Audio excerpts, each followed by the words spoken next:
Na tribuna, pelo tempo regimental, o vereador Edio Oswaldo Vieira.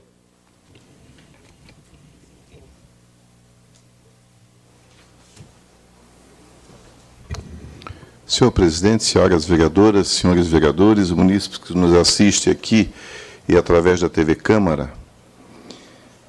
Senhor presidente, em primeiro lugar, eu quero agradecer as muitas manifestações em relação à minha posição na última sessão, em relação a essa discussão em relação ao SJ, o novo prédio da Prefeitura e tal, que eu me manifestei na última sessão, e quem quiser assistir, reouvir ou ouvir a minha posição, está no meu Twitter e está no vídeo da TV Câmara de São José. Mas hoje, senhor presidente, senhores vereadores, eu queria aproveitar o momento, porque existe hoje no Congresso Nacional, no Senado Federal, uma comissão para criar a reforma política. E na Câmara dos Deputados, uma outra comissão para criar ou fazer a reforma política. Eu, de há muito, já disse, já falei e expressei a minha opinião de que o Brasil pode ter reforma fiscal, pode ter reforma econômica, pode ter reforma administrativa, pode ter reforma do Código Penal, do Código Civil, da legislação, mas a maior reforma que o nosso Brasil precisa é da reforma política. Nós hoje vivemos uma bagunça institucionalizada em relação aos partidos políticos.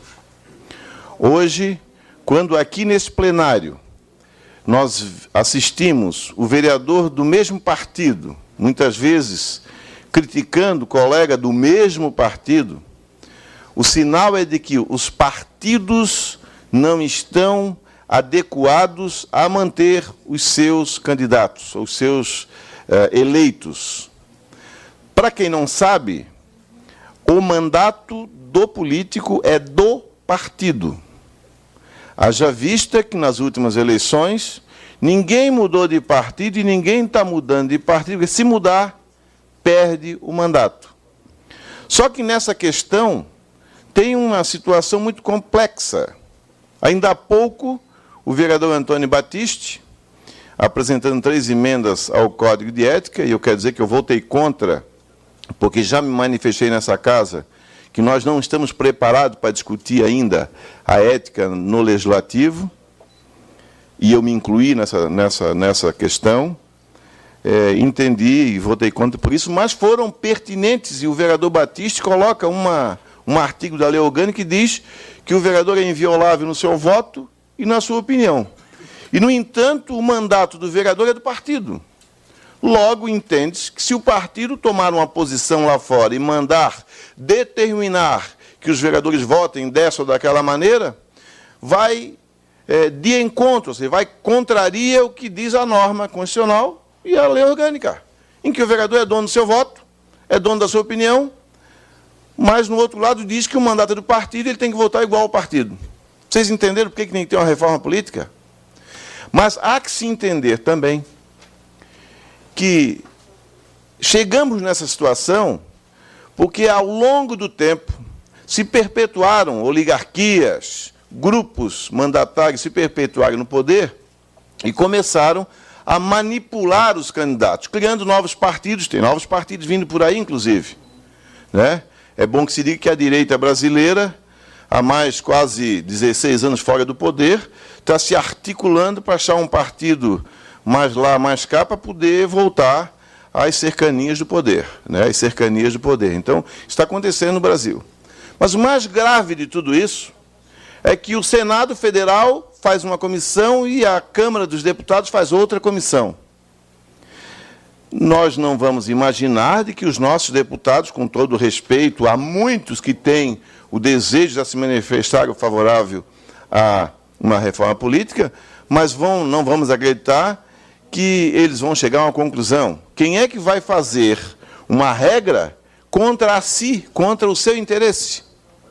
Quem é que vai dizer lá que não vai ter mais coligação, se tem pequenos partidos lá que, se não tiver coligação, se acabam. Quem é que vai votar lá, presidente Nery Amaral?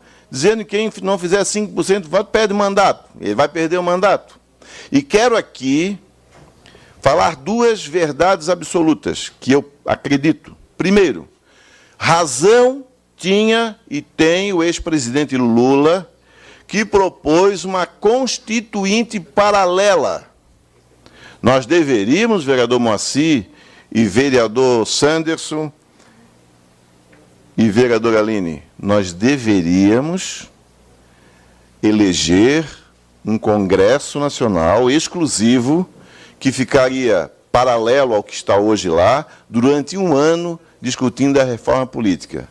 Percebam que esses deputados eleitos, esses senadores eleitos, iriam fazer uma reforma política não para eles, mas para os que estão lá.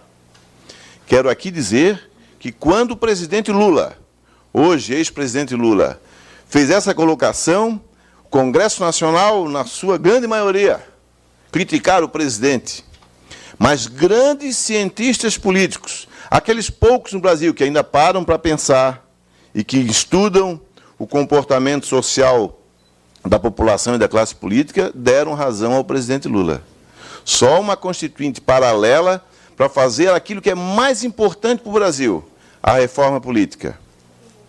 Hoje, isso é tão grave que todos nós, quem está aqui no plenário é porque gosta de política, todos nós percebemos que quando há uma coligação entre um partido e outro para dar apoio ao governo, o que é que se negocia? Cargos. Não se negocia proposta, não se negocia programa. Há partidos que fazem parte do governo, em troca de cargos, de espaço, e depois saem e dizem assim, não fizemos nada, porque não faz nada mesmo. Porque quando entraram, quando se coligaram, não apresentaram uma proposta do tipo, olha, se nós nos coligamos, se fizer diminuir o número de não sei o quê, se mudar o sistema da educação, se mudar o sistema da saúde, se apresentar o nosso programa na área ambiental, levantar as suas bandeiras. Vocês percebem isso? Toda a coligação hoje, no Brasil toda, de cima a baixo, é troca de ministério, troca de secretaria e troca de cargos. Nós, brasileiros, perdemos o sentido da ideologia, de defender algumas bandeiras. Que bandeira tem aquele partido, ou esse partido, ou aquele acolá? Quais as bandeiras dos partidos hoje, se não é apenas tomar o poder pelo poder? Qual é o partido em São José, ou em Florianópolis, ou em Santa Catarina, no Brasil, que se reúne todo mês para discutir o seu programa, para definir, com algumas raras exceções, apenas para discutir picuinhas? Porque discutir programas, isso não acontece. Quais os partidos, nos últimos 3 anos, senhor presidente, que requisitaram a Câmara para discutir questões programáticas para os próximos 4, 5 anos, chamar a imprensa e mostrar, olha, o nosso partido agora defende isso ou defende aquilo? Não acontece nada, gente. Nós temos na nossa lei orgânica, na Constituição Federal, a instituição do plebiscito. Qual foram os últimos plebiscitos que fizemos nesse país? O das armas e o do regime de governo, há muito tempo atrás. E para nós, senhor presidente, seria muito simples. Há uma questão em São José qualquer, se faz um plebiscito. A forma o avanço da democracia é a questão plebiscitária, é os partidos fortes, é discutir a malfadada reeleição que não está dando certo, todo mundo sabe disso. Né? Todo mundo sabe disso. Todos os governos, nos primeiros 4 anos, trabalham para se reeleger. E no último ano, trabalham para ser deputado estadual ou deputado federal. Essa é que é a verdade, gente. Então, eu queria, e por último, senhor presidente, por que eu estou dizendo isso? Porque nós, em São José, em Palhoça, em Biguaçu, em Santa Catarina, no Brasil, qual é o município cuja Câmara está se reunindo para discutir a reforma política? Que tinha que nascer de baixo, nascer do parlamento municipal. Nós não estamos discutindo isso. Então, estou fazendo essas questões aqui, senhor presidente, para indicar, para aguçar, para chacoalhar os partidos de São José, inclusive o meu partido, o PSDB, para que Vamos começar a discutir reforma política, vamos aprender a conviver, discutir ideologia, discutir as propostas básicas da reforma política que está sendo discutida lá em Brasília, em 2 comissões separadas, porque se fosse uma comissão, senhor presidente, para dar resultado, faria uma comissão mista entre Congresso e Câmara de Deputados. Já fizeram separado para dizer, o Senado aprova de um jeito, a Câmara de outro, não houve acordo, só para o ano que vem. Porque ninguém vai fazer reforma política, senhor presidente, para lhe prejudicar ou lhe trazer prejuízo político. Só se for uma reforma prorrogar, já estou falando em prorrogar mandato, já perceberam? Para 5, para 6, para 7, para 8. É isso, senhor presidente. Muito obrigado.